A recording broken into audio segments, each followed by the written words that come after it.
룻기 4장 14절에서 17절까지 제가 봉독하겠습니다.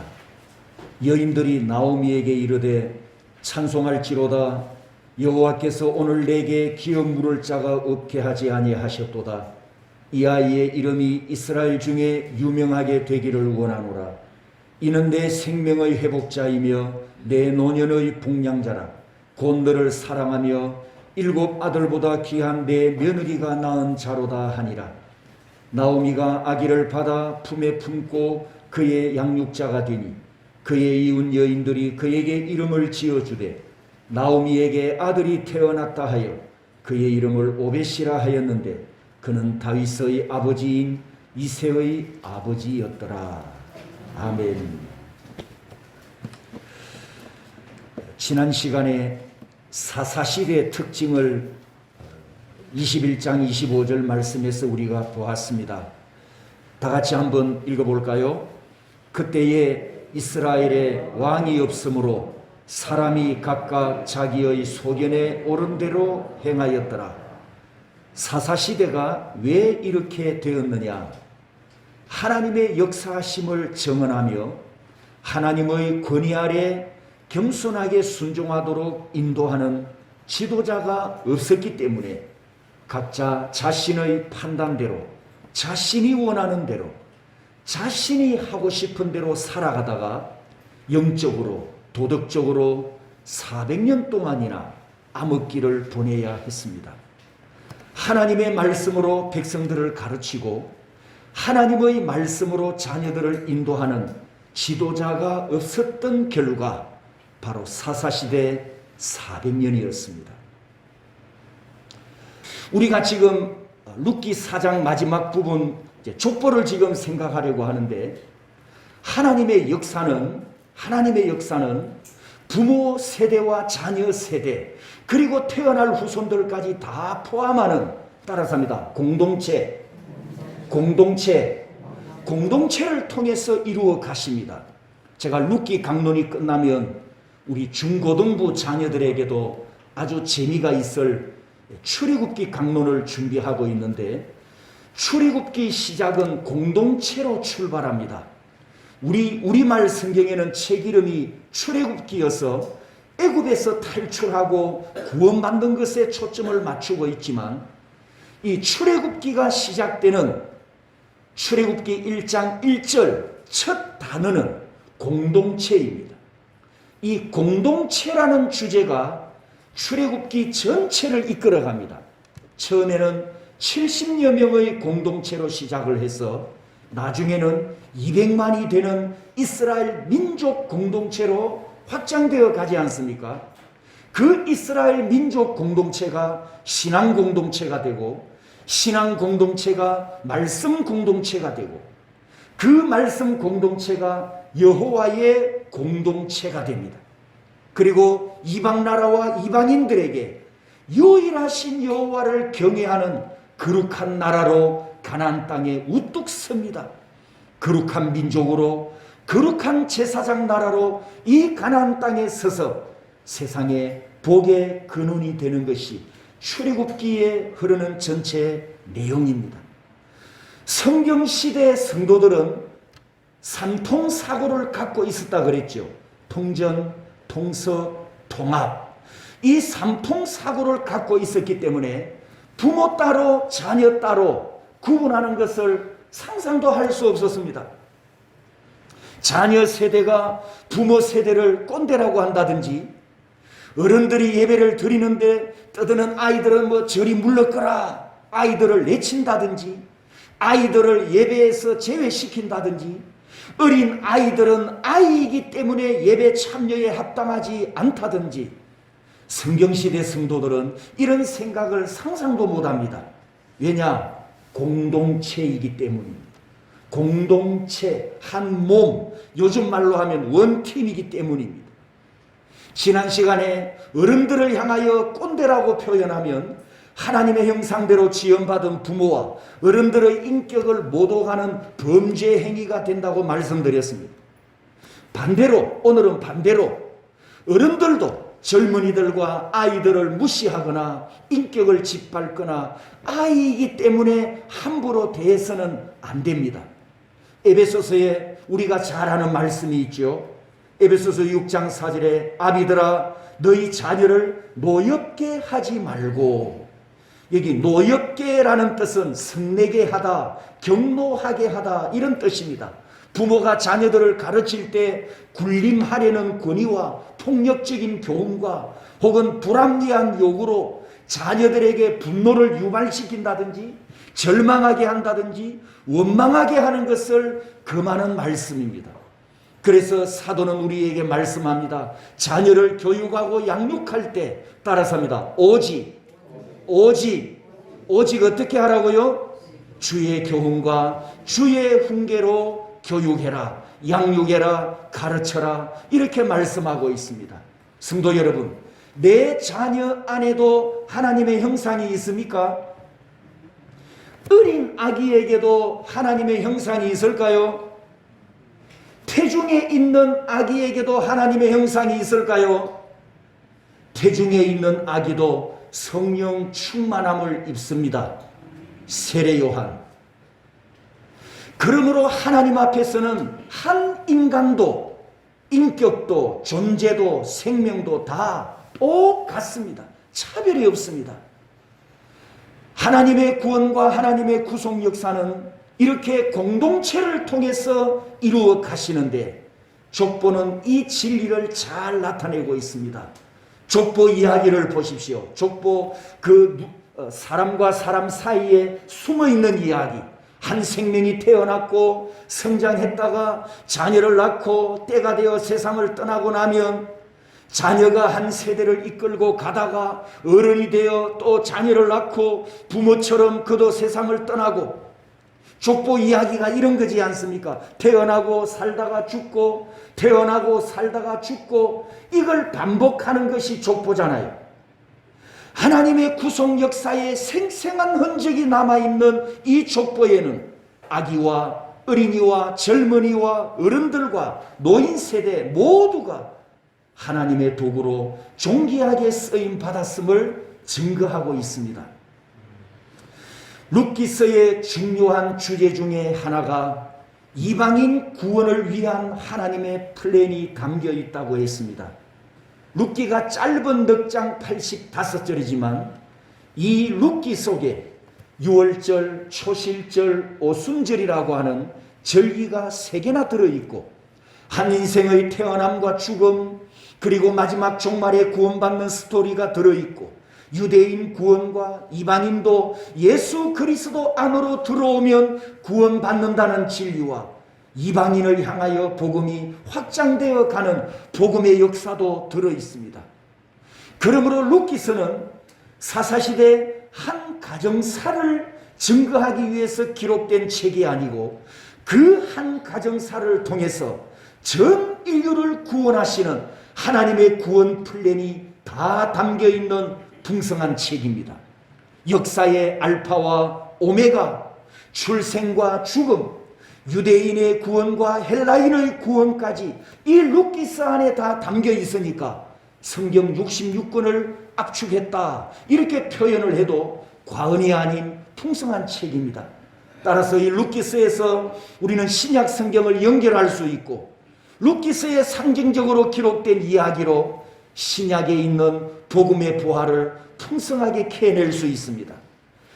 7월 첫 주일날 제가 설교하면서 세상 모든 사람을 상징하는 3명의 여인을 말씀드리는데 기억하실는지 모르겠습니다. 나오미는 율법 아래 있는 유대인을 상징하고 룻과 오르바는 이방인을 상징하는데 이 이방인은 또 2개로 나누어지죠. 룻은 구원받은 이방인이고 오르바는 구원받지 못하고 여전히 세상에 거주하고 있는 이방인입니다. 룻기 1장에 한 유대인이 이방인 땅으로 가서 잡다한 우상들을 섬기던 룻, 이방 여인 룻에게 영향력을 나타내고 이 이방 여인이 유일신 만군의 여호와를 고백함으로 나오미와 함께 베들레헴으로 돌아오는 아름다운 이야기가 있습니다. 그래서 이 룻이 구원받은 이야기는 이방인이 구원받는 이야기이고 정성은이 구원받는 이야기라는 것을 늘 말씀드렸습니다. 이방 여인 룻이 구원받는 이야기는 사도행전에 가보면 예루살렘에서 복음이 사마리아와 땅끝까지 전파되면 수많은 이방인들이, 죄인들이 예수 그리스도 앞으로 돌아와서 구원받는 사도행전 1장 8절을 미리 그림자로 보여주는 사건이었습니다. 그런데 4장에 와보면 보아스 이름이 갑자기 사라졌잖아요. 여러분, 4장에 와서 룻의 이름도 갑자기 사라졌다는 것을 아셨습니까? 보아스가 결혼 후에 몇 년을 더 살았고 몇 살에 죽었더라는 기록이 없는 것처럼 룻도 역시 오벳을 낳은 후에 몇 년을 더 행복하게 살았더라, 그리고 몇 살에 죽었더라 기록이 없습니다. 룻기 각장 주제를 기억하시죠? 1장은 텅 빈 깡통 같은 인생이었지만 4장에 와서는 그 빈 깡통이 다 채워지는 회복이 있습니다. 그래서 4장은 해피엔딩으로 끝나는 책이라고 여러 번 말씀드렸습니다. 그런데 여러분, 오늘 본문을 읽은 이 4장 끝부분을 자세히 보십시오. 해피엔딩으로 끝나는 이 행복함을 누가 다 챙겨갑니까? 주인공 보아스도 아니고 주인공 룻도 아닙니다. 자, 15절에 보면 이는 내 생명의 회복자이며 내 노년의 동량자라. 곧 너를 사랑하며 7 아들보다 귀한 내 며느리가 낳은 자로다. 아기를 누가 낳았죠? 오벳을? 나오미 아니죠. 15절에 내 며느리가 낳은 자로다. 며느리 룻이 낳았잖아요. 자, 그 다음 절을 봅니다. 16절 17절. 나오미가 아기를 받아 품에 품고 그의 양육자가 되니 그의 이웃 여인들이 그에게 이름을 지어주되 나오미에게 아들이 태어났다. 16절 17절을 보면 오벳이 누구 아들로 기록됩니까? 나오미의 아들로. 여러분, 4장의 이 4장 문장과 글자와 글자 사이 이 자간을 정독해 보면 룻의 존재, 룻이 생존에 있었던 흔적은 13절이 마지막입니다. 14절부터는 룻의 생존 여부에 대해서 명확한 기록이 없습니다. 그러면 이 자간 사이에 있는 이야기를 끄집어내어서 룻이 언제 사라졌을까? 왜 사라졌는지, 도대체 그것이 무엇을 의미하는지 우리가 추적을 해봐야 되겠지요. 그리고 룻은 사라지고 나오미가 등장하면서 마지막 행복함을 다 챙겨가는 의미가 무엇인지 그걸 오늘 우리가 보려고 합니다. 13절 말씀에 이에 보아스가 룻을 맞이하여 아내로 삼고 그에게 들어갔더니 여호와께서 그에게 임신하게 하심으로 그가 아들을 낳으니라. 여러분, 이 13절 한 절에 많은 스토리가 들어있다고 말씀드렸습니다. 결혼식이 들어있습니다. 신혼부부의 신혼 첫날이 들어있습니다. 그리고 임신이 들어있고 태아를 양육한 10달이 들어있고 그리고 10달 후에 출산까지 13절 한 절에 다 들어있습니다. 그리고 이 13절에 숨어있는 이야기가 또 하나 있죠. 그것은 바로 보아스의 운명이었습니다. 이 13절에 숨어있다는 것을 이미 앞에서 말씀드렸습니다.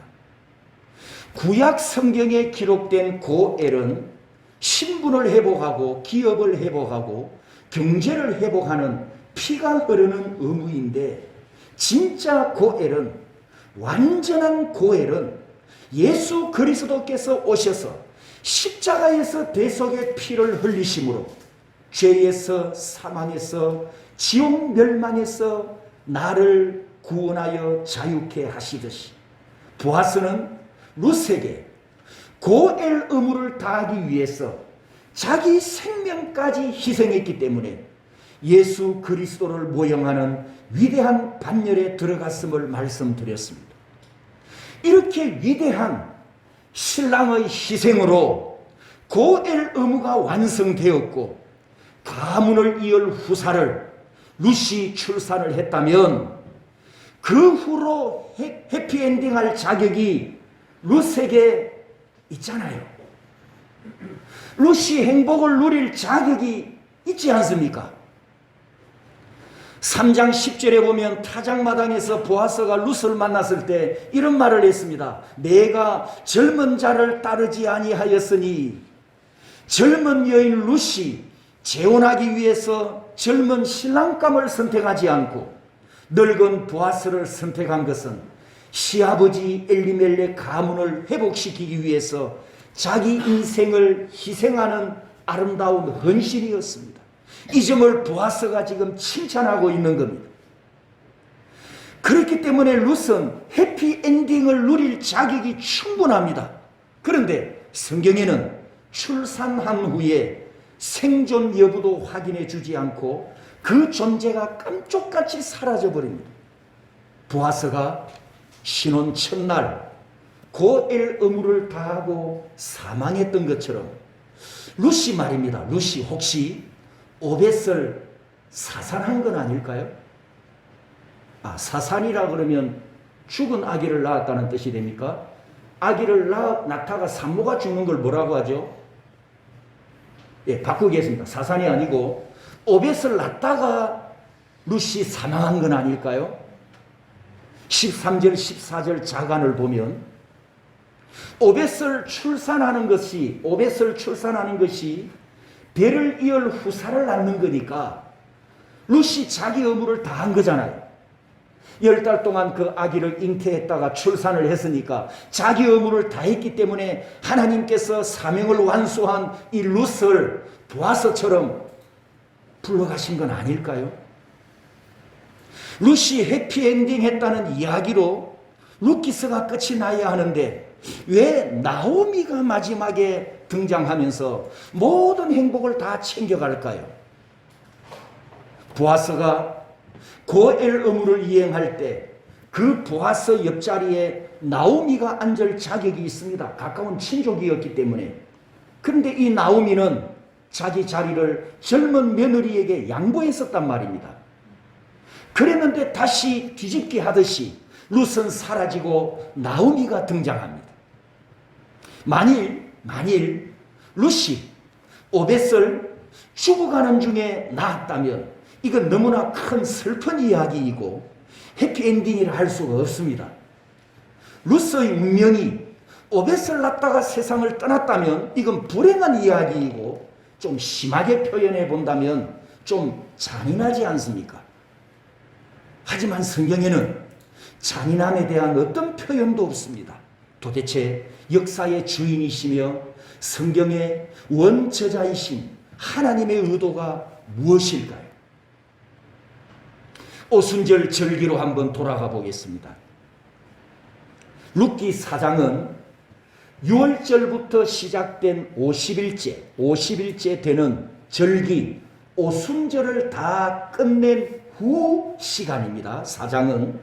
그리고 13절은 다시 임신한 기간 10달이 지난 후입니다. 보아스가 자기 밭에서 추수를 다 끝내고 봄 추수와 여름 추수, 밀 추수와 보리 추수를 다 끝내고 예루살렘 성전으로 올라가서 오순절 절기를 감사함으로 지킬 때 이 보아스가 하나님께 바친 제물이 있었습니다. 레위기 23장 16절을 보면 7 안식일 이튿날까지 합하여 50일을 계수하는데 17절에 따라서입니다. 떡 두 개. 오순절 절기를 지키러 예루살렘 성전에 올라가는 사람은 모두가 떡 2덩이를 제물로 하나님께 바쳐야 합니다. 보아스도 이 오순절 절기 때 예루살렘에 가서 떡 2개를 바치고 왔단 말이죠. 떡 2개를 유의하시기 바랍니다. 누가 이 제물을 바쳤다고요? 누가요? 보아스가. 그러면 이 떡 2개가 무엇을 의미하는가? 사도행전으로 넘어갑니다. 사도행전 2장 1절에서 11절까지 보면 120명이 마가의 집에 모여서 기도하다가 뭘 봤습니까? 신약교의 첫 오순절 사건이잖아요. 이 본문이 신약교의 첫 오순절 때에 성령 하나님께서 120명 각 한 명 한 명에게 불같이 바람같이 임하십니다. 그런데 그 120명 중에는 10절 말씀에 보면 유대인도 있었지만 유대교에 들어온 사람들도 있었습니다. 자, 유대교에 들어온 사람이 누굴까요? 이방인, 헬라인이나 로마인이나 이교도들이나 이방인으로 있다가 전도를 받고 예수 믿겠다고 들어온 사람들이었습니다. 그러면 두 부류의 사람이 지금 120명 무리 속에 섞여 있는 거예요. 구약 시대로부터 정통적으로 내려왔던 성도들과 이방인으로 살다가 전도받고 예수 믿으러 왔던 이방인 성도들이 하나로 지금 모여 있는 거죠. 그런데 그 120명에게 성령이 강림하셨을 때 베드로와 야고보와 요한 같은 예수님의 제자들, 정통적인 유대인 성도들에게만 임한 것이 아니라 유대교에 들어온 사람들에게도 똑같이 하나님의 성령이 강림하시고 이방인 성도들도 성령을 받습니다. 할렐루야. 이 광경, 유대인과 이방인 성도 두 개의 부류, 이 광경이 구약 오순절 때 제단에 하나님께 바쳐졌던 떡 두덩이의 성취, 구약 제단에 제물로 올려졌던 떡 두덩이는 장차 유대인 성도와 이방인 성도가 한 몸이 되고 한 제물이 되어서 하나님께 바쳐질 것을 예언하는 모형이었습니다. 이 제물을 보아스가 며칠 전에 하나님께 바쳤단 말입니다. 그리고 다시 앞에서 했던 질문으로 돌아옵니다. 왜 룻이 사라지고 나오미가 등장했을까요? 룻기 4장 14절에 보면 여인들이 이렇게 말합니다. 여인들이 나오미에게 이르되 찬송할지로다. 여호와께서 오늘, 따라서 합니다. 오늘, 이 오늘이라고 했는데 오늘이 무엇을 의미할까요? 성경을 보니 하나님의 구원이 이루어지는 만기가 있는데요. 출애굽 만기는 우리가 잘 아는 대로 40년이었습니다. 40년을 채우고 가나안 땅에 도착하여 출애굽 구원이 완성됩니다. 룻기 만기는 40주, 오순절이죠. 40주를 채우고 해피엔딩이 이루어집니다. 보아스의 만기, 보아스 인생의 만기는 언제였을까요? 룻에게 생명을 잉태케 하는 그 순간. 그러면 룻의 만기는 언제였을까요? 새로운 생명이 태어나는 그 순간.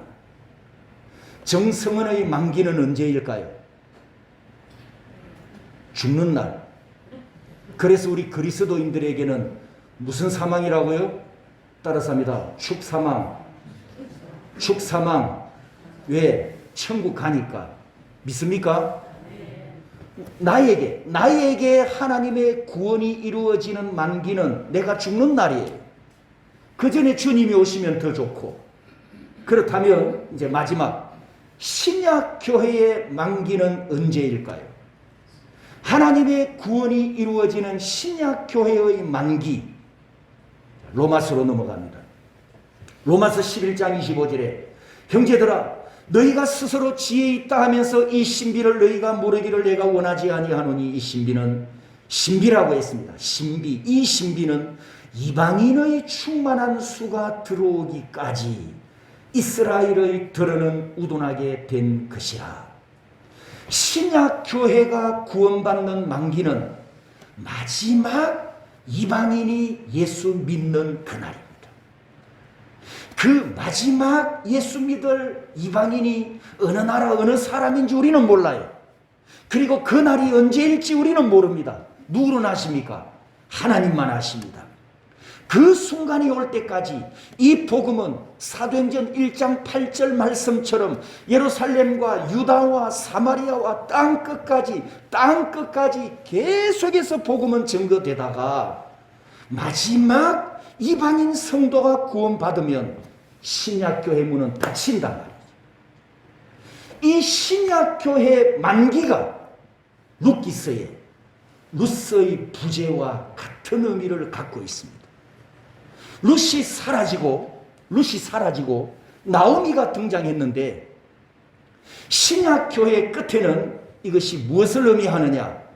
이어진 말씀을 보면 26절에 로마서 11장 26절에 그리하여 뭐하여 이방인의 충만한 수가 들어오고 나면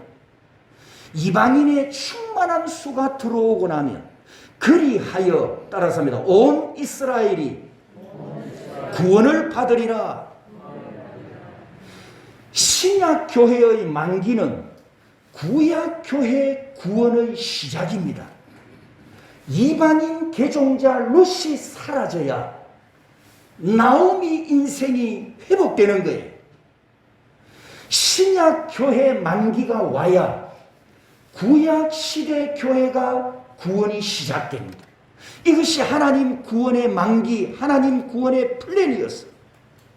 본래 이방인이었던 내가 구원받은 것처럼 마지막 이방인 성도가 구원받고 나면 신약교회 문은 닫히고 유대인 추수, 구약교회 추수가 시작됩니다.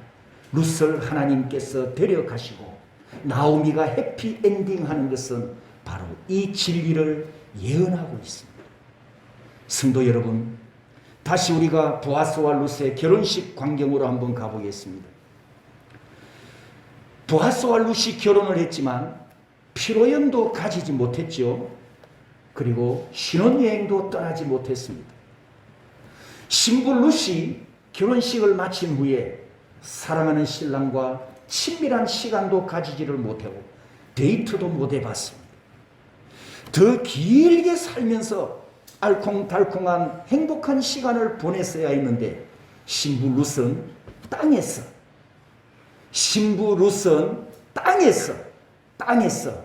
전혀 이런 시간을 갖지 못했습니다. 그런데 말입니다. 땅에서는 신랑과 함께 행복한 시간을 갖지 못했지만 하늘에서는 어떻게 됐을까요? 요한계시록 19장에 우리 다 같이 읽어봅니다. 시작. 우리가 즐거워하고 크게 기뻐하며 그에게 영광을 돌리세 어린 양의 혼인 기약이 이르렀고 그의 아내가 자신을 준비하였으므로 그에게 빛나고 깨끗한 세마포 옷을 입도록 허락하셨으니 이 세마포 옷은 성도들의 옳은 행실이로다. 천사가 내게 말하기를 기록하라. 어린 양의 혼인잔치에 청함을 받은 자들은 복이 있도다. 또 내게 말하되 이것은 하나님의 참되신 말씀이라 하기로.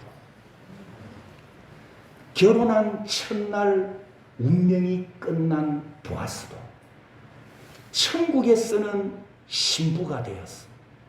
신랑 예수님과 함께 하였고 오벳을 나오면서 땅에서 운명을 마친 룻도 천국에서는 신부가 되었어. 신랑 예수님과 해피엔딩 했답니다. 할렐루야. 언제까지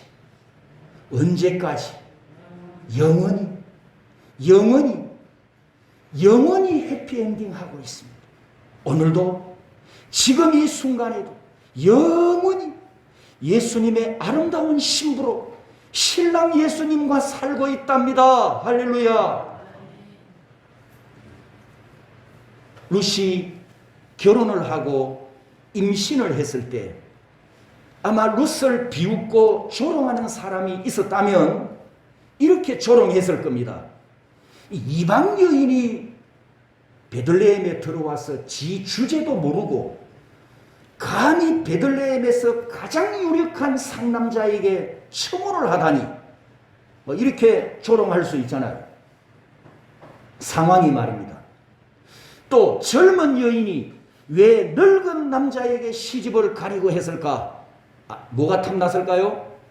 재산이 탐났겠죠. 그리고 임신을 했어요. 딸이 무이할기인데 딸을 낳으면 어쩔 건데. 그리고 마지막으로 치명적인 조롱, 늙은 신랑을 첫날 보내버렸다며. 만약에 룻을 조롱하고 비웃고 해방을 한다면 이런 말들을 가지고 공격할 수 있었을 것입니다. 성도 여러분, 사탄은 지금도 우리를 향해서 수군거리고 나를 향해서 비방하고 조롱하고 공격합니다. 내가 예수님께 더 가까이 가려고 하면 사탄은 의지를 꺾으려고 비웃습니다. 내가 예수님께 더 가까이 다가가려고 하면 사단은 수단과 방법을 다 동원해서 해방합니다. 내가 예수 잘 믿어 보려고 하니까 너무 힘드네.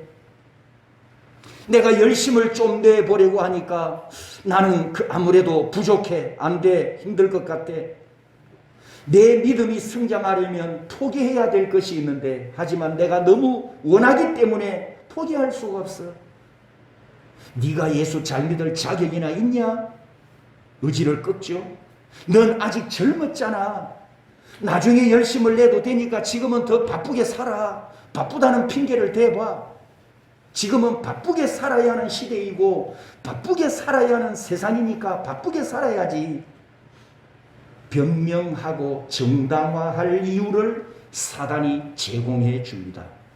처음에는 변명합니다. 처음에는 내가 뭐 이랬어, 어쩔 수 없고 환경이 없고 시간이 없고 일이 많고 바쁘고, 이렇게 한 번은 변명을 합니다. 두 번째는 뭘 할까요? 정당화합니다. 그럴 수밖에 없었다고, 당연하다고 정당화합니다. 이 정당화가 반복되면 나중에는 어떻게 된다고요? 뻔뻔해집니다. 이 뻔뻔해진다는 뜻은 양심이 굳어진다는 뜻이에요. 이제 이 단계로 가면 이게 참 큰 불행이거든요. 양심이 굳어지면 이건 굉장히 큰 불행으로 가는 지름길입니다. 성도 여러분, 우리가 예수님께 더 가까이 가지 못하도록, 하나님을 위해서 열심을 내지 못하도록, 내 믿음이 성장하지 못하도록 이 사단은 모든 수단과 방법을 동원해서 시험하고 미혹하고 공격해 올 때 그 사단의 속삭임과 괄에 절대 넘어가지 마시기를 바랍니다. 내 안에 계신 성령 하나님께서 나를 진리로 인도해 가시는 감동인지, 아니면 사단이 내가 이 진리에서 멀어지게 하는 미혹인지, 그 분별을 잘 하시기를 축복합니다. 속지 마시기를 축복합니다. 여러분, 베들레헴 동네, 이 베들레헴 도시 안에 신부감이 되는 처녀들이 얼마나 많았겠습니까? 그 베들레헴 도시 안에서 결혼을 앞둔 신부감이 되는 훌륭한 여인들이 많았을 것인데, 그들과 룻을 비교하면 이 비교가 안 되잖아요. 룻은 도무지 보아서 신부감이 될 수 없는 비천한 여인이었습니다.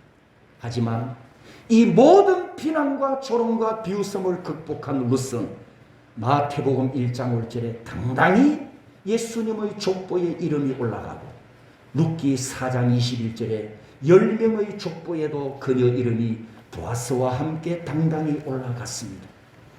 결론을 내리겠습니다. 성도 여러분, 이 족보에 등재된 이름들은 요한계시록을 보니까 놀랍게도 따라섭니다. 예수님의 신부들 명단.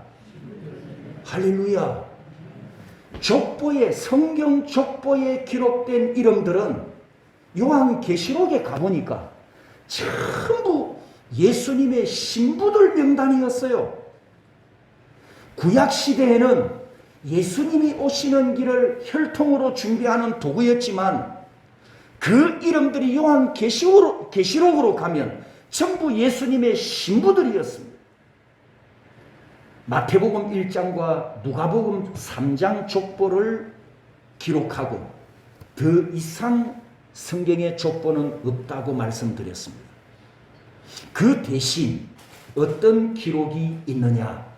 하나님의 손에 있는 생명책.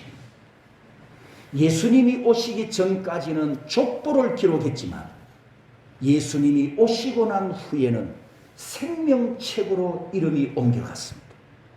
그 생명책에 내 이름도 있고 여러분의 이름도 있습니다. 할렐루야. 룻 이름도 있고 나오미 이름도 있고 보아스 이름도 있습니다. 룻기가 이방인도 구원받고 유대인도 회복되는 해피엔딩으로 끝나듯이 신약 성경 끝에 구원받은 이방인과 유대인이 한 몸이 되어서 신랑 예수님 앞으로 나가는 해피엔딩으로 끝이 납니다. 하나님의 마지막 구원 플랜 속에 하나님의 손에 있는 생명책에 내 이름이 기록되어 있습니다. 왜? 나도 예수님의 신부이기 때문입니다. 여러분도 예수님의 신부이기 때문입니다. 아멘. 요한계시록 19장 7절에서 9절까지 우리 한 번 더 이 말씀 통독하고 기도하겠습니다. 다 같이 읽습니다. 우리가 즐거워하고 크게 기뻐하며 그에게 영광을 돌리세. 어린 양의 혼인 기약이 이르렀고 그의 아내가 자신을 준비하였으므로 그에게 빛나고 깨끗한 세마포 옷을 입도록 허락하셔서 이 세마포 옷은 성도들의 옳은 행실이로다 하더라. 천사가 내게 말하기를 기록하라. 어린 양의 혼인잔치에 청함을 받은 자들은 복이 있도다 하고 또 내게 말하되 이것은 하나님의 참되신 말씀이라 하기로. 성도 여러분, 세상 끝날까지 옳은 행실 세마포를 입고 있다가 신랑 예수님을 만나는 아름다운 신부들이 되시기를 주님의 이름으로 축복합니다.